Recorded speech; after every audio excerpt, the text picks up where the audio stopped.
Hey, what's up YouTube? You already know it's All City Live TV, and thank you for tuning in. NBA 2K20, the big top event, and all of the little stupid things that you gotta experience while playing this game. You know, for instance, today is supposed to be the Ruffles event. I get up bright and early, it's supposed to be at 10 a.m. At least that's what they advertise when you log into your account and look at the event schedule. It says 10 a.m. to 2 p.m. Eastern Standard Time, Ruffles event. So we get up early, we try to get on the event. It's a no-go. It seems like you go on Twitch, it says it starts at 12 p.m. You go on the Ruffles Ridge website, it starts at 10 a.m. Pacific Standard Time, which means 1 p.m. Eastern Standard Time.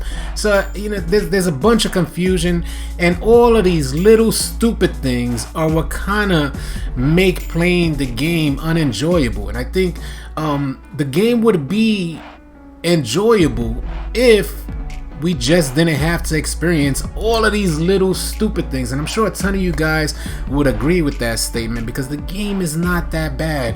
The Big Top event was one of the more, I would say, successful events. And as far as the gameplay aspect of it, like on this ball machine, you had to hit 150, you had to score 150 points 3 times in order to win this portion of the challenge. And I thought that was pretty exciting. It was frustrating, it was difficult, it was challenging, and all in all, I think it was a fun and enjoyable experience to kind of meet that challenge on the ball machine. You also had to go over to they had 2 courts with mascots. You had to go on one side with the cages and beat that mascot team 3 times. The problem that I have with this whole Big Top event, I'm sure a ton of you guys had this problem as well, and it was a bit discouraging. The problem that I had with this Big Top event is that you had to wait on the dots or the squad spot. So, you know, I don't know what the devs are thinking. Maybe they're thinking they're taking pride in their product, and they think it's okay to have a user or a gamer just sit there and watch gameplay. I don't understand. It's difficult for me to understand that type of logic where, you know, if I was in the room where the developers are coming up with these ideas, I just say, hey, you can't have a user just sit there and watch the gameplay, because that's not enjoyable. You want to keep, if you want to kind of keep your player base, you got to keep them constantly entertained. So sitting and waiting for 30 minutes just to play one game out of a 6, you need to win 6 games in total.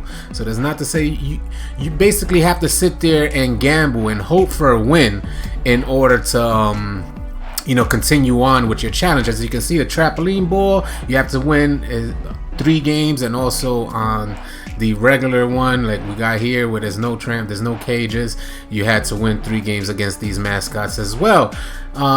And I just think that, in my opinion, I don't know what you guys think. You guys let me know what you think in the comment section. But in my opinion, it should have been a tent event. Now, playing the mascot should have been a tent event. Another huge thing that got me kind of frustrated with the Big Top event is that it was only double rep within the portion of the challenge. So they only had 2 courts available. Now imagine, you play Court Conqueror, right? Now you know how hard and difficult it was to kind of get on the spots in Court Conqueror. Well, they try to cram all of those players into the same idea of waiting on the dots or waiting on the squad spot, but they only had 2 courts available, as opposed to Court Conqueror, which normally has 6 courts available, and you can kind of go between different courts to find the best option for you guys, which will limit the amount of time that you spend waiting. Unfortunately for the Big Top event, you spent most of your time waiting. We were fortunate enough to end up in an empty park. If you guys are not familiar with our Discord, I recommend you join our Discord, because we connect with each other and we hook each other up for events like this. One of our homies was in an empty park, so we were able to join in on him. He let us know on Discord. We were able to join in on him, and it was an empty park, so we didn't have to wait much long. We didn't have to wait long between games.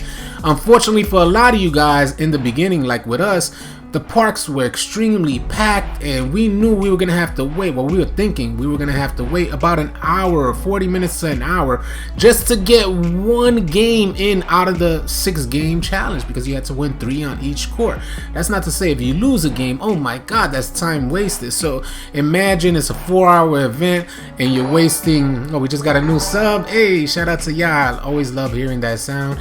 But yeah, imagine you wasting 30 to 40 minutes while you're just trying to complete a challenge. So in my opinion, I think it should have been a matchmaking type of tent event where you walk in to complete your challenge, you walk in and you can instantly play, as opposed to waiting on the dots. Now again, I don't understand the logic from 2K to kind of set you up and just wait there, and they think that's going to be an enjoyable experience for you guys, because I don't think so.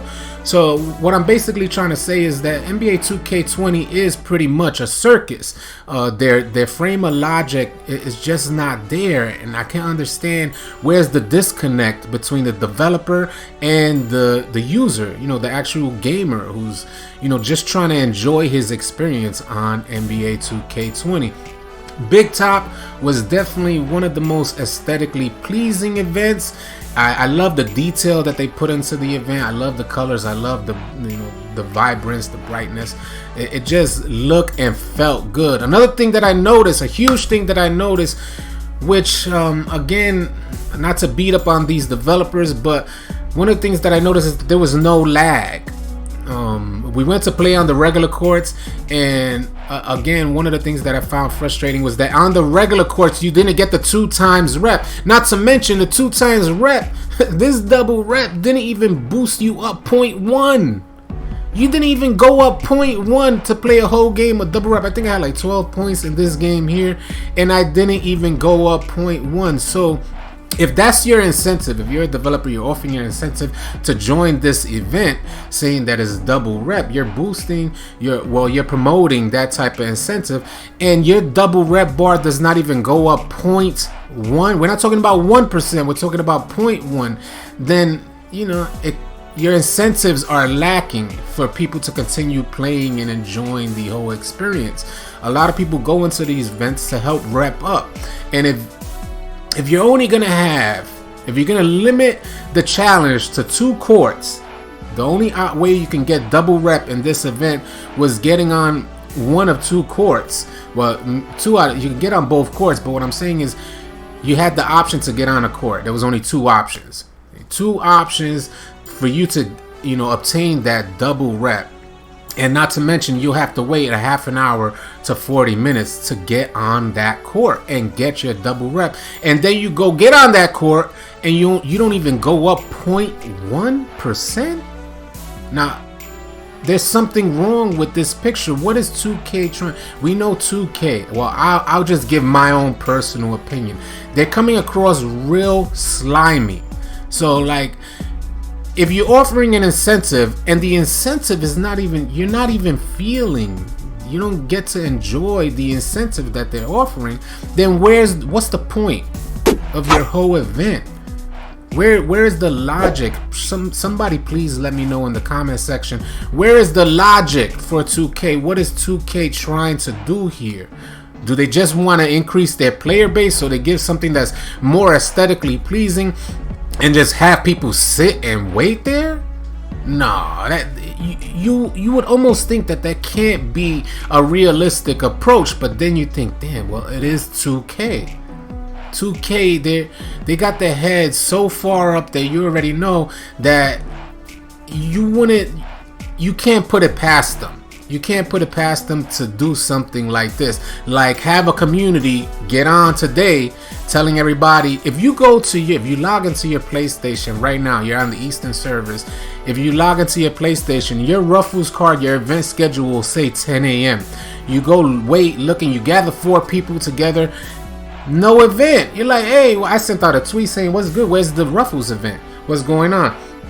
So, you know, excuse me, so I try and understand 2K's logic. Like, do you just want us on the game? Are you trying to boost your numbers? Is that what's going on here? Are you just trying to boost your player numbers? Because one place says 10 a.m. for Ruffles, another place you go on Twitch says 12 p.m. for Ruffles, and Ruffles Ridge website says it starts 10 a.m. to 2 p.m. but Pacific Standard Time, which means 1 p.m. for people on the Eastern servers.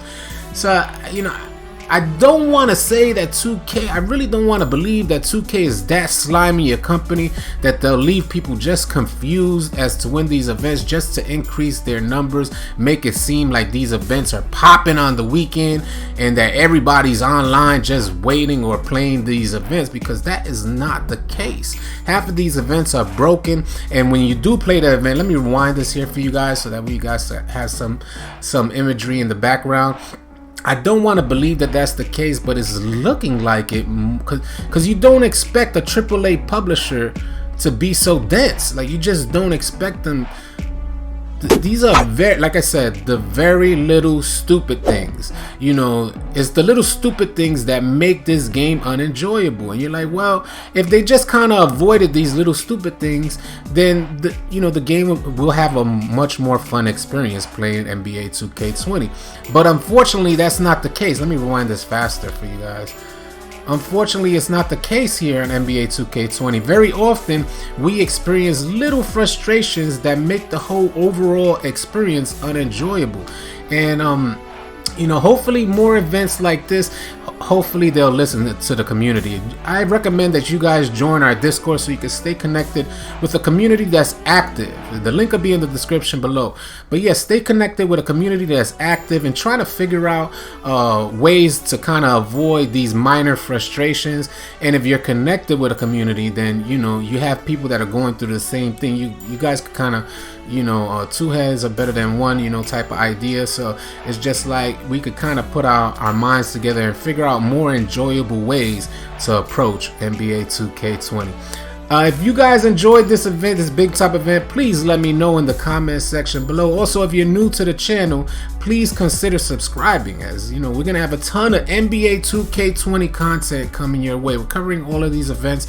We're trying to win the Ruffles event later today. Hopefully we can get on by 12 or 1 p.m. whenever the event starts. Again, just pure goofiness out there. NBA 2K20 day by day is looking more like the big top circus event. So hopefully we could get to a point where, you know, 2K will kind of take heed to the community concerns, and we can kind of flip the whole 2K20 experience on its head and hopefully start enjoying NBA 2K20. I hope you guys enjoyed this video. Guys, I hope you enjoyed this video, and if you did, please consider subscribing to our channel, as we're gonna have a ton of NBA 2K20 content coming your way. And if you want to stay connected with me and the All City live TV community, then join us on Twitch and Discord. The links will be in the description below. Easy, y'all.